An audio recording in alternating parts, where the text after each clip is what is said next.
All right, folks, we have a jam-packed program. We'll continue to let our friends into the room as they join. Welcome to the summer program for undergraduate research mentor orientation.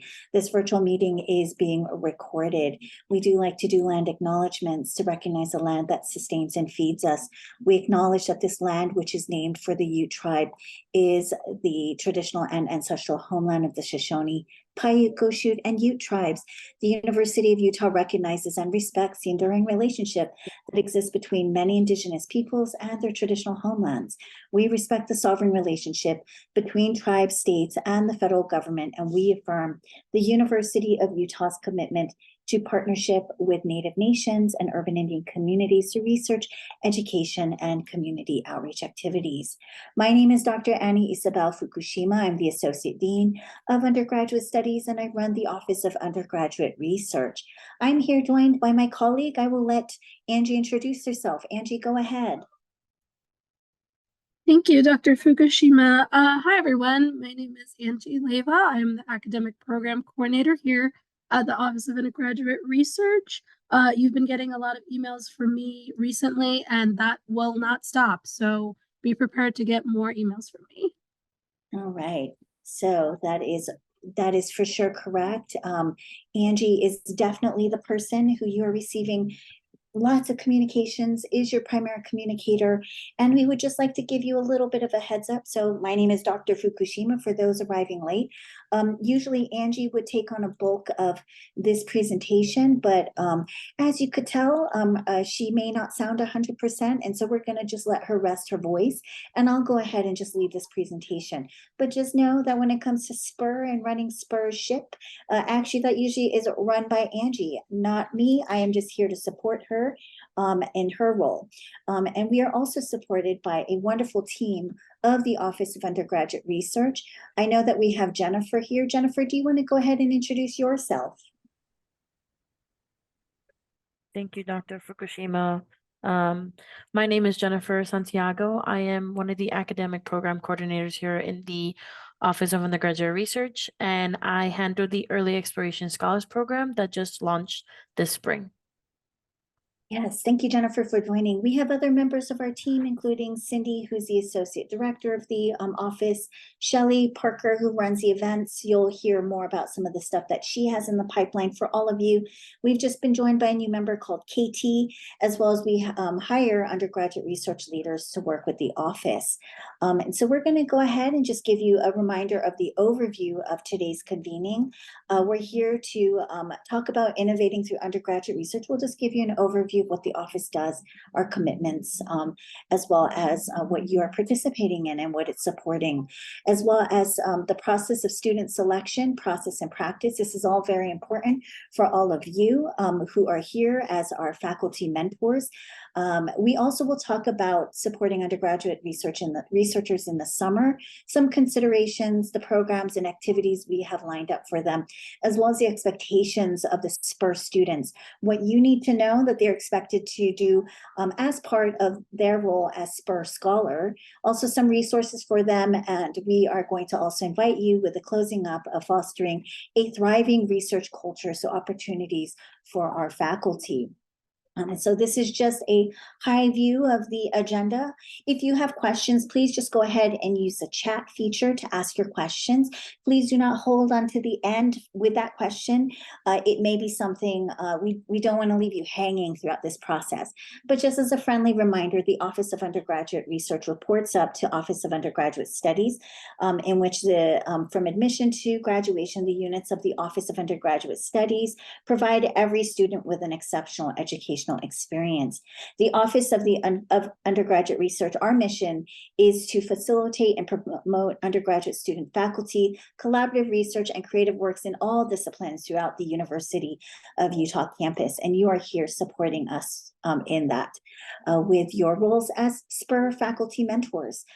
So we are wanting to just talk about innovating through undergraduate research. And one of the things that you've all heard me say, if you've been to other presentations, is that we do recognize that undergraduate research is a public good, that our students who participate in research are participating in the research enterprise that facilitates societal impact, but they also become ambassadors of the institution because of the experience they have with us.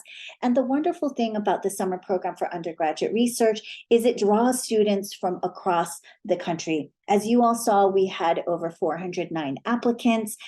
You received your packets. We'll talk a little bit more about that. We are getting students from all over the US context, from different universities, including from the University of Utah.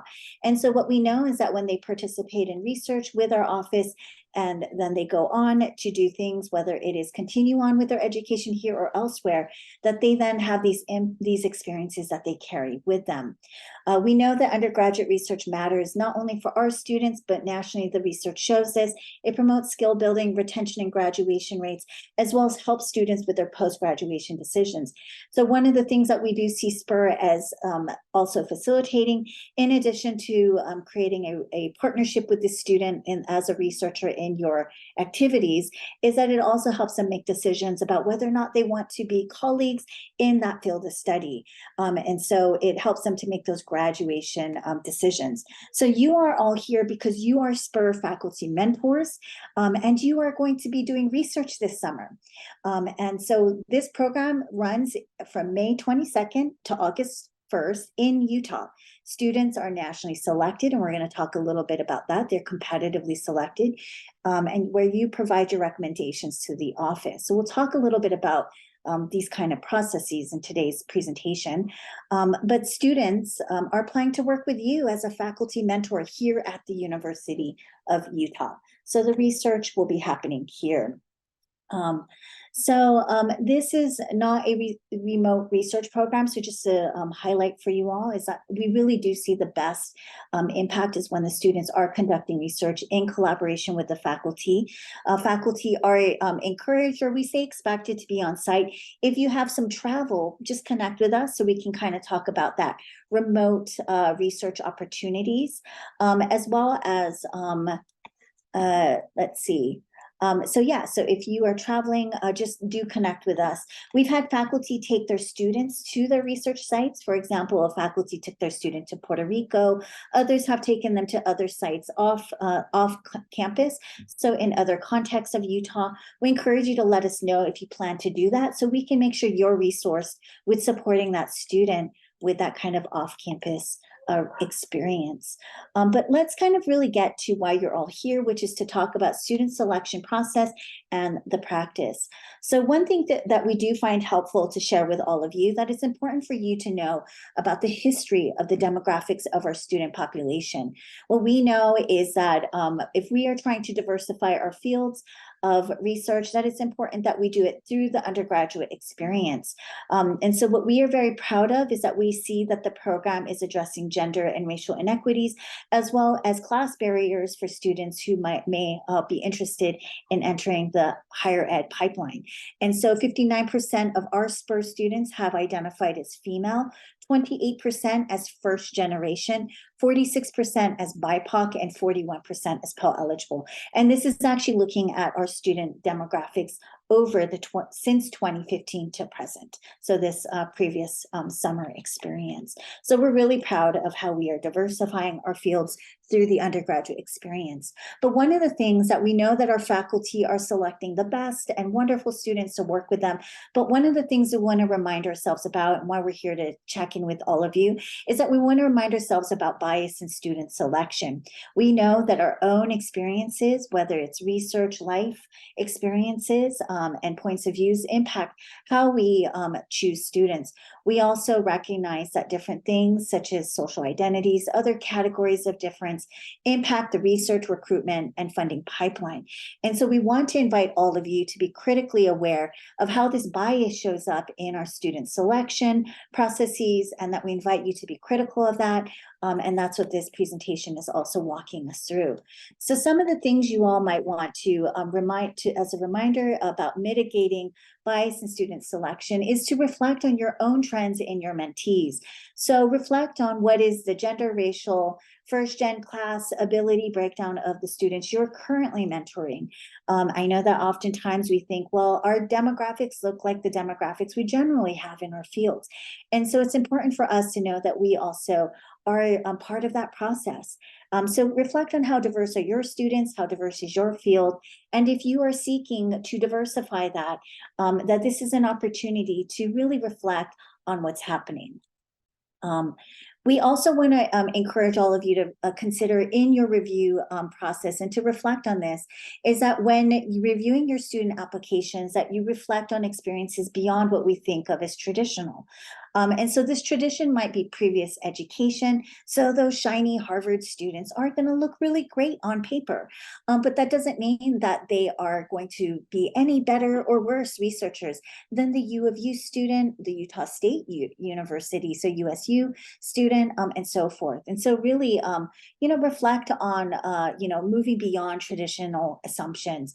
Also, one of the things you want to kind of consider is that you may be looking for students who have previous research experience, but that does not mean that the student who does not have previous research experience isn't going to be more or less competitive.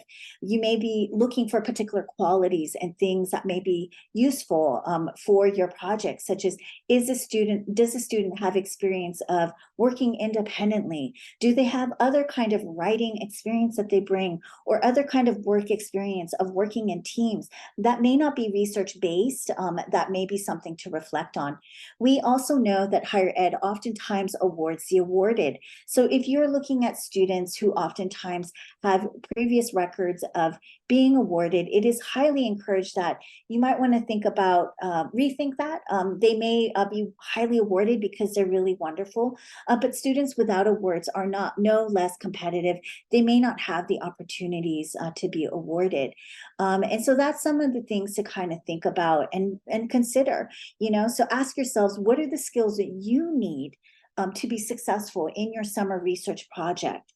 And so these are the things to really think about that's being indicated in their statement and their letter of recommendations. So somebody who works in teams, if you're looking for team-based, if you're looking for somebody who adapts, look for those kinds of keywords, other kinds of skills, that may not show up. If you really do need particular like foundational, like math skills and all of that, that might be something you might be looking for. But one of the things we want to keep in mind is that one of the things you will be doing is also onboarding the student early on to the basic things that they need to know how to do. And so as a reminder, just remember that there may be, volunteering experiences, other work experiences, other diversity and life experiences that may bolster your project, your field, and the next generation. And so we just want to remind ourselves about mitigating bias means to really reflect on all of that openly as you consider all of the applicants. Other things that we want to encourage folks to be reflexive about as you are looking at the applications is that oftentimes that there are assumptions, and the research shows this, that oftentimes there are racialized and gendered assumptions about names, and that they create assumptions. And so really work to really critique and not have yourself making assumptions about somebody's abilities because of names, and really critique, are you noticing a pattern? Who's showing up in your top 3 or 6? One of the things we also know is that oftentimes there is a burden of excellence that is oftentimes placed on students of color, gender minorities, Native students, and we can also add to here first generation students, right? First generation college goers. So we may notice typos and be like, oh, that's an indication of how this person writes or how they pay attention to detail. If they're not writing a report for you, expected to do writing for you, then the question becomes, are there other things you might want to reflect on?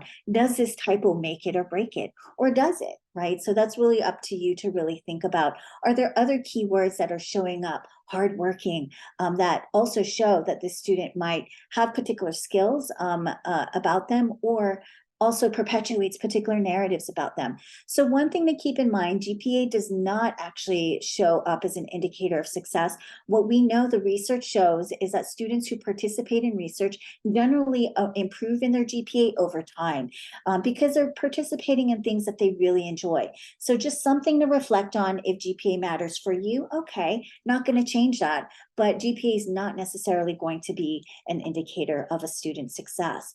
So one of the things we want to encourage all of you to kind of create, and we don't create a rubric for you because you all have such different projects and things that you're looking for. So before you start evaluating the applications, we encourage you to come up with a rubric of things that you are looking for, so you can consistently evaluate the applications. For example, if you are looking for curiosity, capacity to learn, or fundamental skills needed during the 10-week, you might want to actually include that in there. And so just things to reflect on. And if equity is important, experience working with diverse communities is something you may be looking for in your project, if that really matters. If you're working with diverse communities, conducting interviews with diverse communities, that may very well matter for your project. And so these are things we want to provide as suggestions as you are reviewing the student applications, and that the files have been sent to you in box. You each have received your own individual box link, and that you will be submitting your ranked choices to Angie by February 26th. Angie, can you remind me, is it top 3 or top 6? I can't remember. It will be the top 6. So you will provide in rank order your top 6. The committee will review, make final determinations of which students will be selected for this faculty's project. One of the things we try to do is we try to go on the faculty preference, but we do have you rank order top 1 through 6, because you may find that even though you like number 1 a ton, they may actually have other summer plans. And so we have to go down the list. And that is all stuff that is going to be organized and coordinated by Angie, who will be moving everyone through that process. And so that's something to keep in mind. You all have access to those files, and that what we encourage is that you are not in contact with the students. Faculty have asked us if they could interview students. And one of the things we say is, if you interview students and that doesn't bias your decision about all other students, then go ahead. But what we encourage you to do is, if you're going to interview, that we encourage you to interview all the students, because you actually may find that there are students that they're just showing up differently in paper than they might show up in person. And so if you individually are deciding to interview all your students who have applied to work with you, it's up to you. It is not required. In fact, we encourage you to make your decisions based on their application materials for consistency. So we don't encourage you to contact students, but we can't tell you what to do. So if you've already been in contact with some students, that is up to you. Once students have been selected, final decisions will be made by the OUR committee, and we will then move forward and let you know about where we are in the process and keep you in the loop when the offer has been made, when the offer has been accepted, and when the student has been hired, and when rejection letters have gone out. We do have that wait list of the students that we move down in the list and all of that. We also will let you know if we have to go against your top 6 decision and actually suggest you find somebody else, and we will let you know when that has happened. And so we just wanted to give you a heads up for that. There's some multiple parties we are working with. We're working with all of your interests. We're also working with other offices as well, or programs who are also hiring students as well. And so we are managing all those complexities, and by we, I mean Angie. And so we just want to keep you in the loop that if we have to bump a student out of your top 6, please don't take it personal. Don't get heartbroken. Just know that they're all really great and they all have the capacity to learn. So that's kind of that process. Before we move into the summer program and the activities of that, I wanted to just pause to see if you have questions about student selections. I see Vincent has raised their hand. Go ahead, Vincent. All right, so you said like it may be possible that students get bumped out, right? In that case, will they be replaced by some waitlist student? Yes, so we will let you know. We will let you know about that. And so we'll let you know which students have been waitlisted, which students are receiving those invites. So know that as we move through the entire process, we let the faculty know. We want to go, so you will be informed throughout the process. Other questions? Leanne? So I'm asking this question not because I want to, but I want to clarify this because in my project, collaboration is very important. So I want to ask question about interviews. Is it possible just interview some of the students that you feel qualified? If you can, for example, they screen out some from the paper, do you still have to interview all of them, or can you just interview 6 of them? It's up to you. One of the things that I'm going to just say is if you think that you don't think you'll be biased or biasing out students who have potential that just on paper aren't showing up, then you are welcome to do that. But one of the things is that we really want to mitigate bias in our process. And so we really encourage you to do that. If you're interviewing folks, then have very clear records of your own rubrics and all of that and what you're looking for before you start to go ahead and move forward with contacting students. But if you are going to contact students, we want to let all of you know that not everyone embarks on contacting students. And so then that is where we are saying to all of you, it is not required that you interview students because not everyone does. And not everyone has the time to be able to interview students. And so it is up to you how you embark on that process if you choose to go beyond the scope of reviewing materials and making decisions about that. I'd suggest is that you are consistent about how you go about that. So here's my question, because I haven't started reviewing the applications, and therefore it's hard to anticipate what's going on. So after reviewing the application, is it okay that I reach out to you guys and to give a clear direction about how to proceed if I want to interview people? Because for me, personality is quite important for collaboration. That's something it's hard to get from just reading their material. Yes, I would encourage you to circle back to the office if you plan to do something that is going to be beyond reviewing and scoring based on reviewing the application materials. I encourage you to just reach back out to the office. And by that, I mean, just go ahead and contact Angie, and then Angie will follow up with suggestions. Great. Great. Thank you. I thought I saw Abigail unmute themselves. Is that correct? Katie raised. Oh, go ahead, Abigail, and then Katie afterwards. Since you called me out, Annie, I do have a question for some of the partnering programs with SPUR.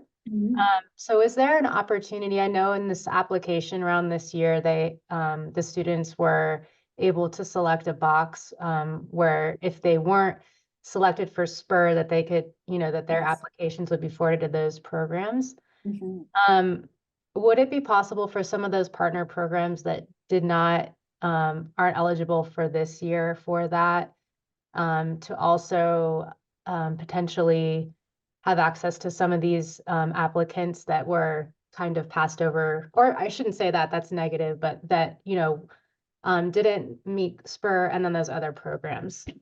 So if we have an MOU with a partnering organization this year, then Angie and I will next week be following up with those partners. So right now, what we would like to request is if you're part of other partnerships, that you may want to hold off on sharing any student information because we request that you not do that, right? Don't share this out, but just know that we are reaching out to those partners by next week. Angie wanted to make sure that you all got your materials first to review. And then I know we have some partners that we have unique MOUs with, such as ReachU2, as well as, I'm sorry, I'm blanking on the other one. It's ReachU2 and Happiest. And so we do have unique partnerships with them. And so then that's why they are a part of this first line of application receipt. But for the other ones, we'll make sure that they get them and they will get instructions by next week. Perfect. Thank you, Annie. Yeah. So we had, I think I saw Katie's hand and then Andy. Thank you so much. I'm wondering to what extent, if at all, it's acceptable or encouraged to include other members of our research team in the review process. Oh, in your research team, you can totally, if this student is going to be working with a team, you can totally include those folks in the review process, if that would help your research decisions. Because if they're going to be working with a team, that's great. Not everyone has a team. Some people may be a team of one other person. So that's fine if you'd like to share with them the applications, so you as a team can make decisions. Not everyone has a lab and team model, so that's totally fine. Got it. Thank you so much. Yeah, Andy. Yeah, in relation to that, so I have a collaborator in another school, in the University of Utah. So is it okay to involve that person as part of the selection process? If the student will be working with you and this collaborator. Yeah. Yes. Okay. Yeah. Thanks you. These are great questions. Other questions, folks? Get those questions out of the way. All right. So I appreciate all of you. We know you're going to select the best that's going to be the best to work on your projects.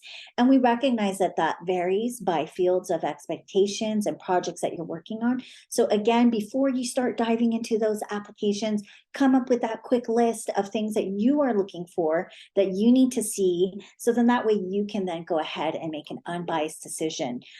Now what we're going to talk about is the what's happening this summer. So you've now selected your student. They have we've sent out an offer and all of that, and they're going to be working with you in the summer. So what happens? Well, what we really encourage you to remember is that as SPUR faculty mentors, that you are scaffolding the summer experiences. So while you are supporting the student with thinking like a researcher, metacognition, their belonging to higher education through their research experience, you have to scaffold a sequence of experiences so they can participate in your research project. So think about those things that that student should be doing to be part of your research project. So these things that they may be doing may be a whole range of parts of the research cycle, from analysis to application, so there's a whole range of things, right? So just kind of think about the various things that they're going to be involved in, keeping in mind, folks, this is 10 weeks, right? This student will be working with you for 10 weeks. And so just keep that in mind. So one of the things we also want to remind you about is that this student, oftentimes, not all, okay, so we do have students from all ages of life, right? There's many returning students as well, right? But we want to remind you that the average age of the students that may be participating in these projects may be 22 to 24, some may be even younger, some may be older, but what we have is that oftentimes is that this is kind of where they're around. And so we know that oftentimes they're very much in identity development, they're emerging into who they are in adulthood, and they are actively exploring.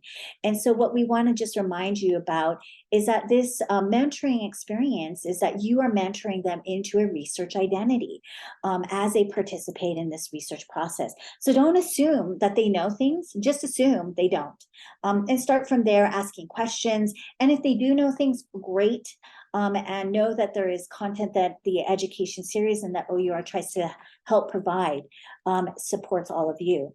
But one of the things we want to keep in mind is that we are working across all kinds of differences in research, and just want to remind you that as you are selecting your students, that you are working across a range of difference as well, from race, gender, class, national origins, abilities, sexuality, the list goes on. We all have a range of differences that we are living and experiencing the world from, as well as even academic experience, as well as the kind of trainings that we have, or the types of trainings we've gone through, and that there are norms that we oftentimes assume in higher ed institutions, such as a PWI or predominantly white institution like the U of U.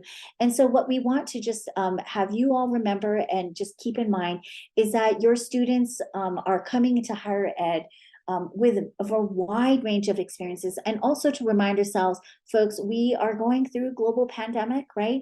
And that maybe the severity of that, what we experienced in the US context was a couple years ago, but we're still living it. And that what we know is that many of our students, what we're seeing is high rates of mental health, as well as that students have had very different experiences around how they've experienced higher education. And so just keep that in mind as you're looking at student applications, as you're also working with students, keeping that in mind that their world has literally shifted, right? That their educational experience is literally not the one that I went through when I was an undergrad, right? It's literally different. So keep those things in mind, that we are working with a range of differences, and that oftentimes what we know that happens in higher ed is that there's oftentimes a hidden curriculum. We're underrepresented in first generation students who oftentimes might feel marginalized because they oftentimes don't feel like they have the knowledge about things that we oftentimes might think people should just know. And so keep that in mind as you're working with the students. So when we're talking about your role as scaffolding things for them, is to really anticipate those questions, value their diverse experience, encourage their capacity, right? Also share your own challenges, right? And be transparent about your mentoring and teaching model through research, and model for them the things that you do and how you do things, and they then can mirror some of those things. And so this is the things that we are encouraging you to do and to prepare for as you prepare for the summer research experience. Yes, you're going to have a researcher as a research assistant working for you 40 hours a week for 10 weeks, but you also need to prepare them for what they need to do so they can be effective.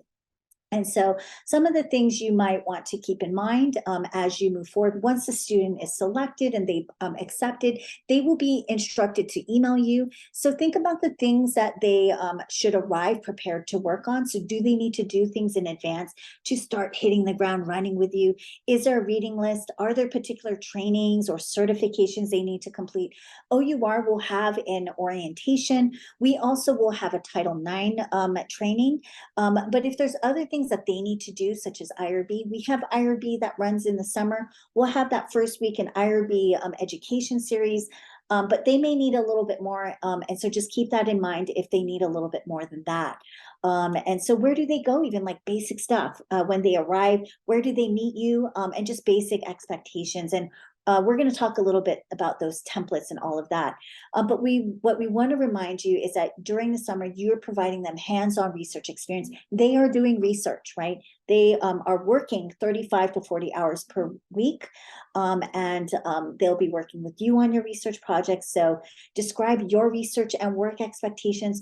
Be honest, straightforward about timelines, the work that they are being asked to do, and how to work with you, as well as remember that if there's any certifications that they need to go through, that you have that listed and you get that information. If you need to connect with us, you can always connect with us. Abigail, go ahead and ask your question. On your previous slide, you mentioned, getting the students prepared before their arrival, before their 10 weeks here. And you mentioned, potential certifications, say IRB or biohazards and bloodborne pathogen kind of trainings like that. How much in advance do they actually get credentialed, like with a UID, to kind of get set up into the system so that we could get them started on those trainings? Yeah. So it depends on your student. And so that's why we can't really give you a timeline right now, because if you select a non-University of Utah student, it will take them a little bit more time because they literally have to get hired here in the state of Utah.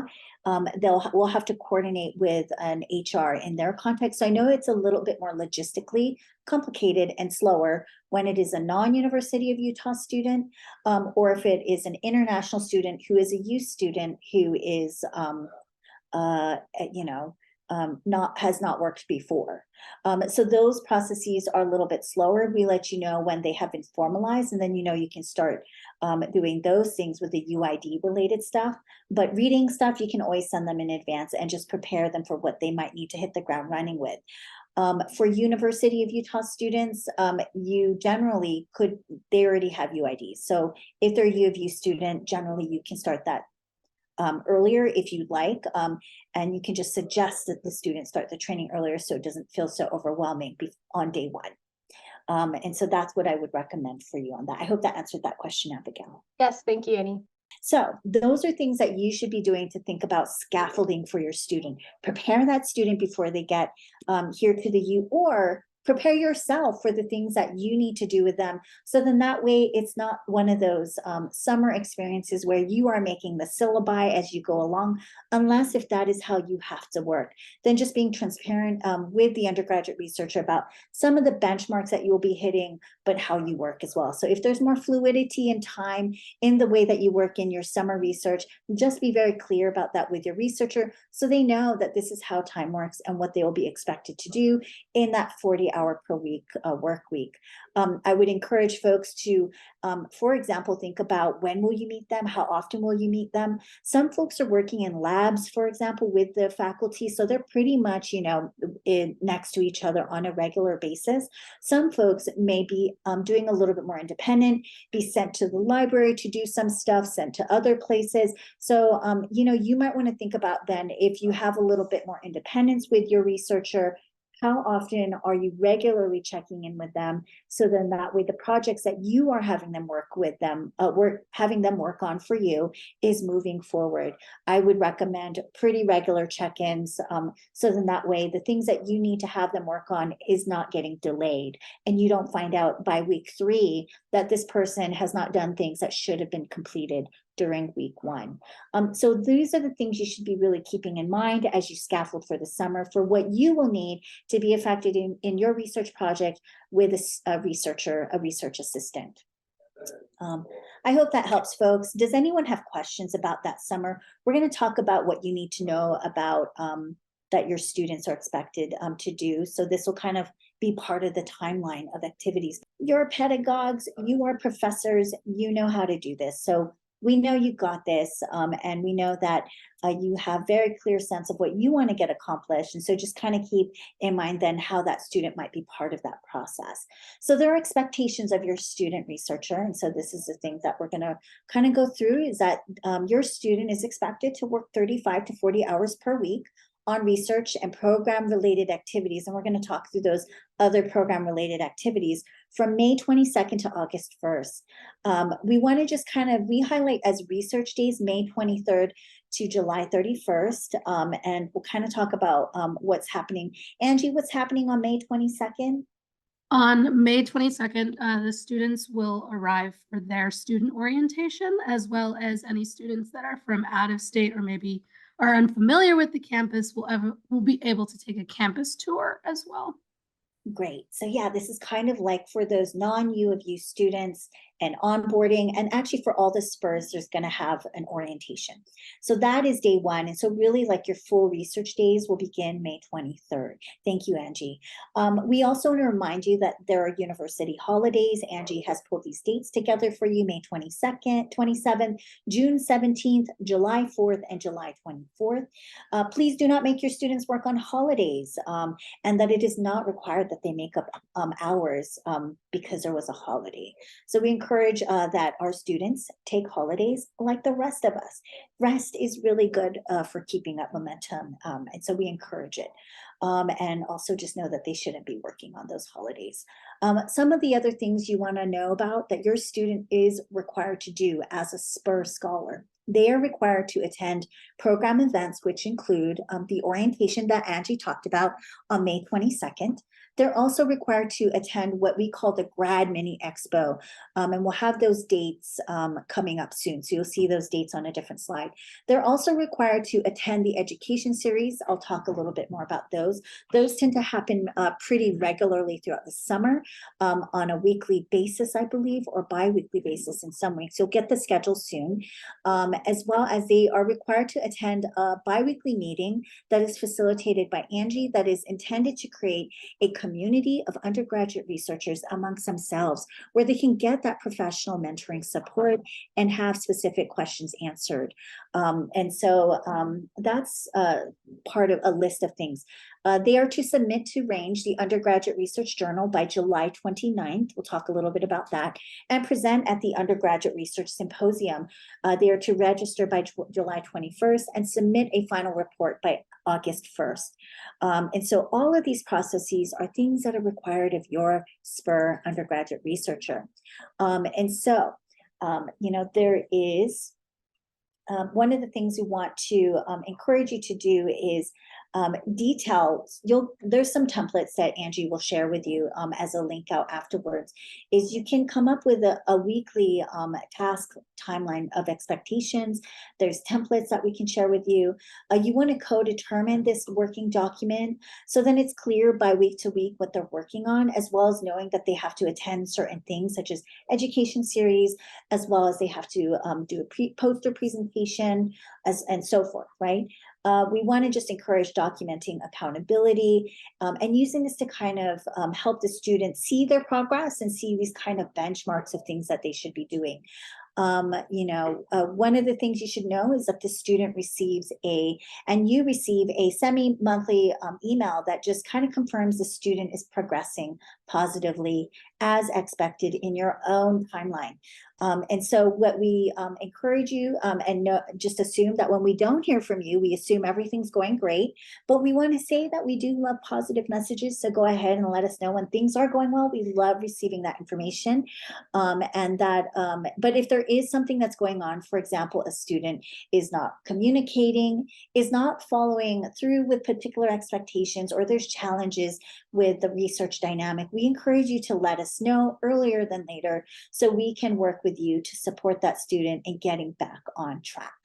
And so that's something to just as far as expectations. So this is an example. It's already on our website. You'll see under the current scholars resources for SPUR that Angie, can you drop that in chat for folks? That's a template that you can follow if you'd like. It just kind of helps you to kind of get a sense of a timeline. And so that's that. We also will share with you, and Angie will also put that in chat, the mentoring agreement template. So the mentoring agreement template is something that is very clear. This one is actually needs to, I think it's just a template that you use to kind of agree upon this is what you are working with the student between you and your mentee, right? So it varies. And so this is, it includes time frame, time commitments, and all of that. They've definitely signed an agreement with the office, and we share that these are the things that they've signed up to do, as well as that you've signed up to do. But it also helps for you to kind of co-write and make sure you're clear. These are things we agreed to do this summer, right? So just as a reminder, important dates, we've already started to share some of this. May 22nd, student orientation. Angie, where's the student orientation happening? The student orientation will be happening in the SIL Center in the large conference room. Okay, great. May 23rd, there is an opening lunch. It will be from 12 to 1 p.m. OUR provides a lunch for all of you. Please come. It looks so sad when your student shows up for lunch and their mentor is not there. If you cannot be there, because we understand that sometimes life happens, please do send a representative of your team to join that lunch so they have somebody to connect with. It's a wonderful networking opportunity, and Angie's going to be providing a little bit more networking opportunities during the hours so folks can lunch and connect. Then July 23rd, the Summer Undergraduate Research Symposium registration, that's the deadline. And then July 28th, she needs to receive their poster. So you should be looking at their posters, getting feedback. We also, in advance of that, have workshops for the students so they can work on those posters. That's what one of those bi-weekly meetings with Angie will be on. July 29th, the range journal submission is due. And then July 31st, the students' research ends, because the last day on August 1st is when the undergraduate research symposium occurs from 9 to 12 p.m. in the Alumni House. This is another touch point where we really would like to see our faculty mentors attending the undergraduate research symposium. It is so wonderful to see all the kinds of projects happening, as well as to support your mentee who's been working with you for 10 weeks. And so this is just as a reminder of some important deadlines and all of that. So another thing as a reminder about important deadlines is the education series. So OUR organizes regular educational content on a weekly basis for your students. Some weeks we'll have a quiet week, and so we'll send you the final schedule, but we want to give you a heads up of some of the things we're, for example, organizing, and by we, I mean Shelley is organizing. There will be, during week 1, there will be 2 sessions, and there'll be introduction to IRB. We also have been requested, we have a Title IX workshop training. Those are needed for folks who are doing NSF grants, and so we are organizing that for them. You can send your student to either one, Title IX or IRB. We also will have a posters creation, public speaking, as well as working on quantitative data with the stat lab. These are some other potential education series we're working on. We're kind of figuring out the schedule, and that's still being fine-tuned, but we might do one for NSF Graduate Research Fellowship, preparing as an undergrad. Mental health and wellness was requested by a ton of folks, as well as data management. There was also a request about environmental or science communication and research identity in higher education, and other potential topics such as LGBTQ+ research. And so we'll kind of, once this schedule has been finalized, we'll make sure that you get it. So then that way you know what your student should be attending live. We also want to remind you that they are to attend the Graduate School Mini Expo. It's really important for students to start thinking about that future after undergraduate studies. And so this will be on June 6th from 12 to 4:30 p.m. at the Alumni House. We provide lunch for your mentee. You are not required to be there. Just remember, they will be going to this. There'll be all kinds of awesome workshops, such as applying for graduate school, interviews, different types of graduate schools, and Dean Darrell Butt will be the keynote for this event this summer. So that's another requirement, as well as the Undergraduate Research Symposium. Your student will be doing a poster presentation. We already shared with you some of those leading up deadlines. That OUR prints the posters for your students. That's why we need it in advance. We need time to be able to print it out, and all of that. And so before I keep moving through, do folks have questions? How are you feeling? Are you feeling okay? Questions about any of the requirements? So I actually wanted to bring up a question. Hi, Annie. So as you know, that sometimes the students, they are not good at keeping all the agreements that they have been signed for, and communicating these with the student without discouraging them can be complicated. So I first wanted to acknowledge that in the past, when these things happened, your office have been very helpful with taking over and communicating. And then also, if you wanted to add a comment about what to do this time around if these things come up. Yeah, so okay, great. So that's a great question, Shanti. Thank you for that. So yeah, if something comes up where you're noticing a student is not communicating, please do reach out to the office. Start with Angie. Elevate it to me if it's something that is really like, you're like, I think something really bad's going on, because you definitely do want to loop me in for those crises. Our students are like us. They have lives. Deaths happen in the family. They experience health realities, and so forth. And so when those crises or things happen that prevents a student from communicating, the office is willing to support you. If the student is in housing and is being provided our housing, we'll make sure if a student has lost touch with you, that we also do wellness checks for them and all of that. So we do not put the burden of all of that on our faculty. This is why there's a program to support you, is that when we are supporting our students, we really take them seriously, and we take you seriously, your concerns seriously. And so we are happy to do a wellness check. And you may find that they're actually okay. They just, phone's dead. I don't know. Let's hope it's the best case scenario. But if it is something that they really do need support, we want to react on the more proactive side, which is why we're inviting all of you to be proactive. Is if you are not hearing from a student who is normally responsive and you need help communicating, we do help provide that support, and we want to be as supportive as possible. So thank you, Shanti, for bringing that up, and thank you for raising that we have helped you in the past. Yes, we love helping our colleagues, and we want to support students, and we don't want to assume the worst thing's going to happen. Some Some things, nothing happens, it's a very typical summer research happens. They do their poster presentation, they fulfill the requirements, and they move on with life. But we know sometimes some things do happen. And so we're here to help and support you.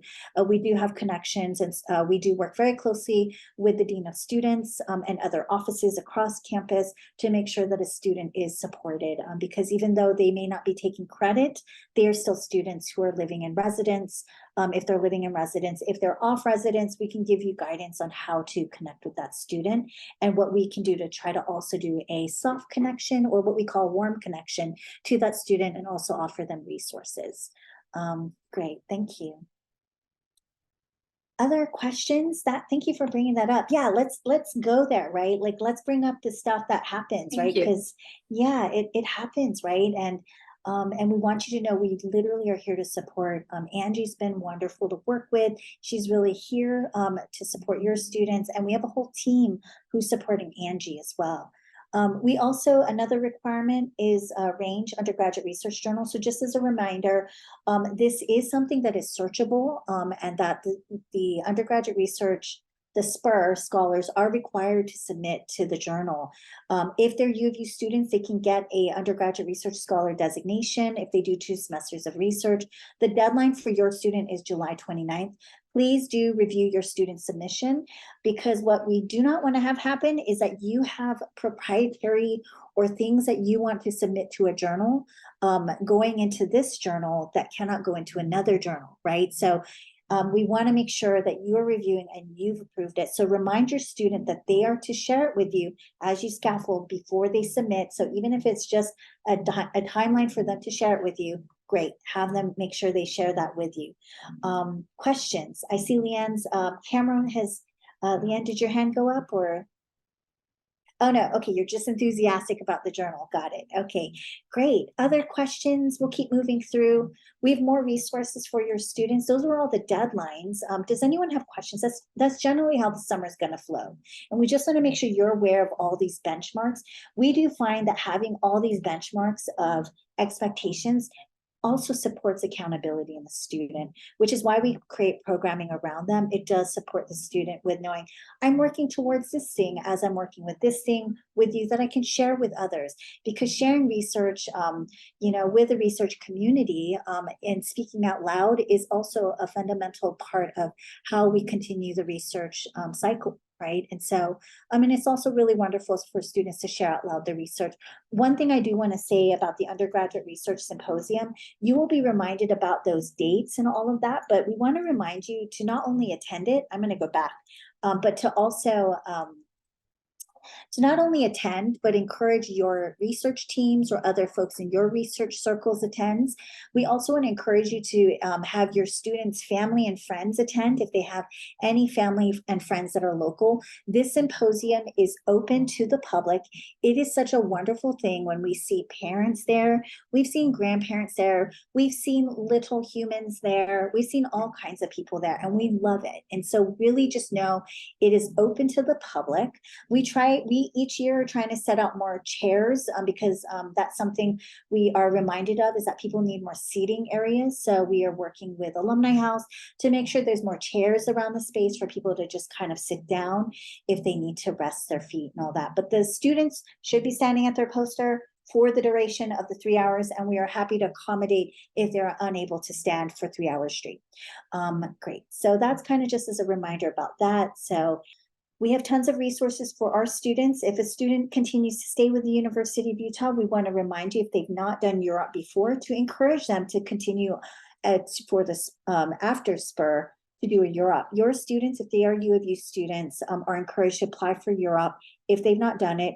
The summer deadline is July 5th, and so we encourage you to kind of keep that in mind with once your student is selected, if they're a U of U students, as part of how they can continue to support you if you don't have your own research funds to support them or any kind of agreement signed up to continue them on into the fall. So that's something to remind yourselves about, as well as you've all been posted to our OUR Research Opportunity Database as SPUR projects. You also have the SPUR landing page where all of your projects are promoted separately out so folks can see it.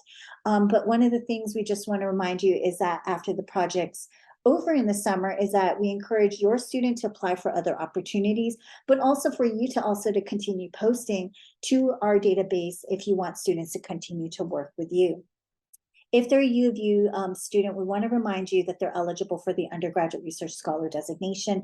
If they do 2 semesters of research, present at the symposium, as well as submit to the Range Journal, they are eligible for the undergraduate research scholar designation if they graduate at the University of Utah.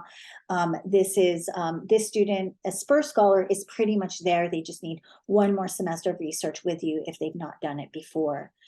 We will be running through the summer. We believe we'll be running. So we'll confirm this as the spring semester progresses, but we are most likely going to continue to run the IRB lab where students can drop in to get IRB support, where we have at the tips of the fingers of the student leader working with staff support from IRB, so the Office of IRB. We also will continue to have funding Fridays in the summer, and this will be supported by staff. And so we encourage your students to drop in if they're applying for other opportunities with the Office of Undergraduate Research. One thing we want to remind you that we do, and thank you, Shanti, for bringing this up earlier, is we do warm connections to campus resources. Here are some just to remind you about for you in this presentation: Title IX resources, as well as mental health resources. We want your students to be successful. We want you to be successful, and we know that you'll be successful if your student is successful and doing well. And so if your student needs any kind of connections to resources, please do bring that up to the attention of the Office of Undergraduate Research. We want to make sure your student is supported to be effective. And so those are some of the campus resources. Before I go into fostering a thriving research culture, are there any questions about the resources that the office provides, the programming that we wrap around the student for the summer program for undergraduate research experience? Do you have any questions? So, Yeah, go ahead. I mean, sorry to again drop in. So one experience that I had, I thought it was important to share is that last year, one of my students, it wasn't through it was a local physics program. One of my students had an emergency health problem, and it was a physical problem.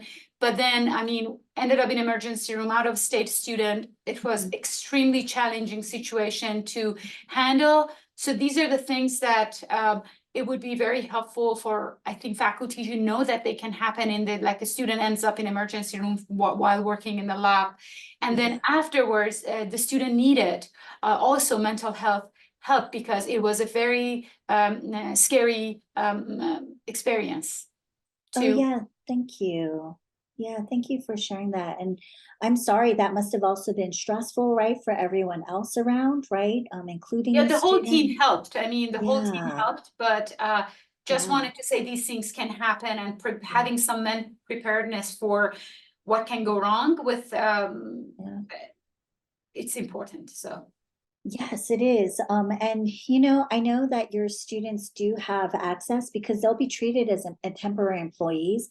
So they will have access to kind of like the, bridge training around certain things and all of that. But, I think that one of the things that you're raising, Shanti, is that the reality is that we don't think about like these kinds of things that could happen. A crisis could happen in a research environment, right?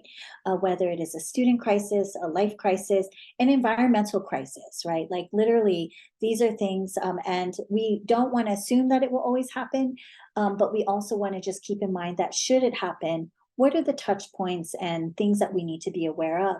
And so when you are onboarding or connecting with your student, you'll have their information. But if something urgent happens and they're not able to get a hold of you, who is the second contact, right? Who is somebody else who can help get them in contact with you? If the student is not responding to your communications, then who do we connect? Who do you connect with? We would encourage you to connect with us because of FERPA. It's kind of odd to be reaching out to parents and stuff like that. What we want to do is we want to lean on the institutional support if it does get to that point where we do need to be reaching out to family. We want to rely on our institutional supports for that. And so, yeah, these are important things to think about. Anything can happen, we have Title IX here because when our students go to presentations and all of that, conferences, your students may be going to conferences. It may happen locally here. We hope it doesn't happen, but should Title IX related issues from sexual harassment, discrimination, or assault happen, on our campus or off campus, that we want to make sure that you know that there are resources and consulting bodies for you to actually connect your student with those resources immediately. And that the office is here to support you, but you also have at the tip of your fingers those resources too. And if you don't know, you can always just connect with us and say, hey, this thing happened. Who do I connect with? What do I do? We don't want you to feel alone in supporting your student. That is why there's these programs to support you, and office support, is we really do want to see your student being successful, and also knowing that things do happen. Yeah, and that they do have access to the university medical resources, right, at the facilities at University Health. They can access those resources as well. So that's great. Thank you. Other questions or comments? I love this. I think this is really important. Maybe we can stop sharing and just do a quick candid conversation before we move into how the office can support all of you. I'll kind of wrap that up. Any other things or things that you're just like, I want to know, maybe we should be thinking about, has this thing ever happened? Questions? I have a question, Annie. Yeah. So I'm wondering about best practices that are recommended in terms of building, the team culture. So like a barbecue at my house, I imagine that's okay, or something like that. What would you recommend, or what have you seen really seems to help, build that quick connection, because it's only one summer, time goes fast. Thanks, Yeah. Annie. Oh, I love it. Okay, so one thing that's not in the program, but will be programmed, and Angie will include this in the list of things that your student is invited to. We organize in partnership with summer program partners, summer socials. And so that's from bowling. I would ask Angie, but I'm trying to limit her use of voice. And so to pizzas, to food trucks, whatever, right? So there's all kinds of summer socials that are being organized in the summer to create communities amongst the students, because one of the things, they come here to also make friends with each other, build networks. Those are their future colleagues, right? But they're also building a network with you. And I think that one of the things I want to say about the faculty front is it is your comfort. Some people are very comfortable with inviting people in their home. Some people have all kinds of things happening in their personal lives that their personal home space is something they want to create a separation. We don't want to tell you about what is the right and wrong way to build those connections and build that rapport with that student, right? It is up to you. So if it's going to be in your personal environments, that is up to you.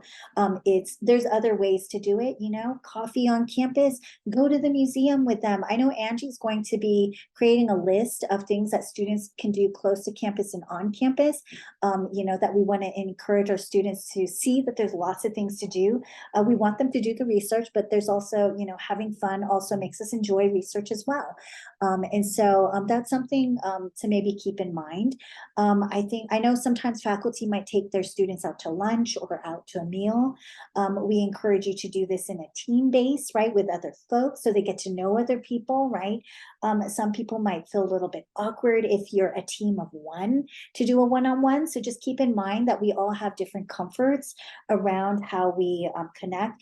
And one of the things that if you do an invitation that is, inviting a student to a meal or to a personal environment, is that there's also a power dynamic when we invite them into our spaces. So you should always keep that in mind, right? That they may feel pressured to say yes because you are professor, right? And so just keep in mind, I like to do things in a group kind of thing. So then that way it doesn't become the pressures on you to say yes. There's other people who are coming. You are welcome to join. It is up to you to join. If you're too busy to join, you do not have to join, because maybe you are popular and you have so many friends you need to hang out with that during your off hours, the last thing you want to do is hang out with your professor. So that's kind of something to just kind of keep in mind, and also agree upon, like, would they prefer to do things during work hours, right? So it becomes part of the 8 to 5 thing. So their after hours are their hours. I would encourage you to kind of agree upon that with the student. Is like, I only communicate during business hours, and that's when you should communicate too. And what we should keep in mind is that you know, this is regular business, like a regular job, right? If you have off hours communication, you might want to kind of think about then, do they move their hours around? Because you do not want to be having these students working 12-hour days then, or feeling like they need to be on standby for like, you know, the entire day, right? And so that's just kind of, sorry, now I'm talking about communications and things to think about. Some of you have different kind of research projects that will require like different hours of distribution. So remember, if you do that, they should be moving their hours from somewhere else. Just, you know, so we are humane and thoughtful and know that this person needs to survive the 10 weeks. But yeah, I love that. Creating kind of, maybe other folks can suggest things that you might do or have done to create community in a research team. So I love the idea of a barbecue. Are there other ideas that folks have done? I think hikes are generally nice. Oh, I love that. Strolls, hikes. Some of us like more flat hikes, so kind of keep that in mind. Also, one thing, yeah, I love that though. Hikes are wonderful. I do know of folks who are actually deathly afraid of heights. So if you do that, maybe just kind of double check that they're comfortable with hikes, or maybe they need a flat stroll. And so take them to Capitol Hill, right? Like that flat stroll up that hill. Super easy, not really a hike. You're walking on a path, right? Yeah, I love that. So other thoughts, suggestions on this, creating community with your researcher?